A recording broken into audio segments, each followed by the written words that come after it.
বাংলাদেশের সবচেয়ে বড় শ্রমবাজার সৌদি আরব। সংযুক্ত আরব আমিরাতে সৌদির 4 ভাগের 1 ভাগ প্রবাসী অবস্থান করেন না। তবুও কয়েক মাস ধরে সৌদির চেয়ে আমিরাত থেকে প্রবাসী আয় বা রেমিটেন্স বেশি আসছে। গত 2 অর্থ বছর প্রবাসী আয়ের প্রধান উৎস ছিল সৌদি আরব ও যুক্তরাষ্ট্র।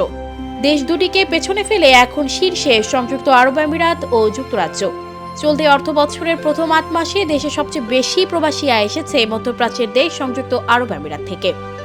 প্রবাসী আয়ে ইউএইর পরে রয়েছে যুক্তরাজ্য, সৌদি আরব, যুক্তরাষ্ট্র ও ইতালির অবস্থান। ফেব্রুয়ারি মাসে $48 কোটি রেমিটেন্স এসেছে আমিরাত থেকে। সৌদি আরব থেকে এসেছে প্রায় 3 ভাগের 1 ভাগ বা $18.39 কোটি।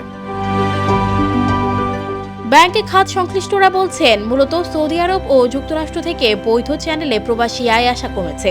তার বিপরীতে ইউএই ও যুক্তরাজ্য থেকে প্রবাসী আয় আসা বেড়েছে। এ কারণে দেশভিত্তিক প্রবাসী আয় এমন পরিবর্তন দেখা গেছে। বিশ্লেষকেরা বলেছেন, বর্তমানে দেশের ধনী গোষ্ঠী, উদ্যোক্তা ও রাজনৈতিক ব্যক্তিদের অন্যতম পছন্দের গন্তব্য হয়ে উঠেছে সংযুক্ত আরব আমিরাতের শহর দুবাই। সেখানে বাংলাদেশিদের ব্যবসাও বাড়ছে।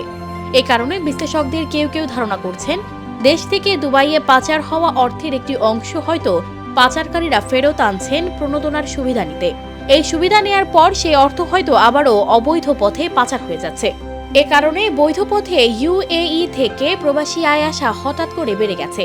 তবে ব্যাংকাররা বলছেন, প্রবাসী আয় এখন ব্যাংকগুলো ভালো সুবিধা দিচ্ছে। এ কারণে বৈধ পথে আয় আসা বাড়ছে। বাংলাদেশ ব্যাংকের সর্বশেষ হালনাগাদ তথ্য অনুযায়ী চলতি অর্থবছরের জুলাই থেকে ফেব্রুয়ারি পর্যন্ত দেশে মোট $1508 কোটি প্রবাসী আয় এসেছে। এর মধ্যে সংযুক্ত আরব আমিরাত থেকে এসেছে প্রায় $291 কোটি, যুক্তরাজ্য থেকে এসেছে প্রায় $188 কোটি, সৌদি আরব থেকে $179 কোটি, যুক্তরাষ্ট্র থেকে $168 কোটি ও ইতালি থেকে প্রায় $100 কোটি এসেছে। এই 5 দেশ থেকেই চলতি অর্থ বছরের 8 মাসে এসেছে প্রবাসী আয়ের প্রায় 61% অর্থ।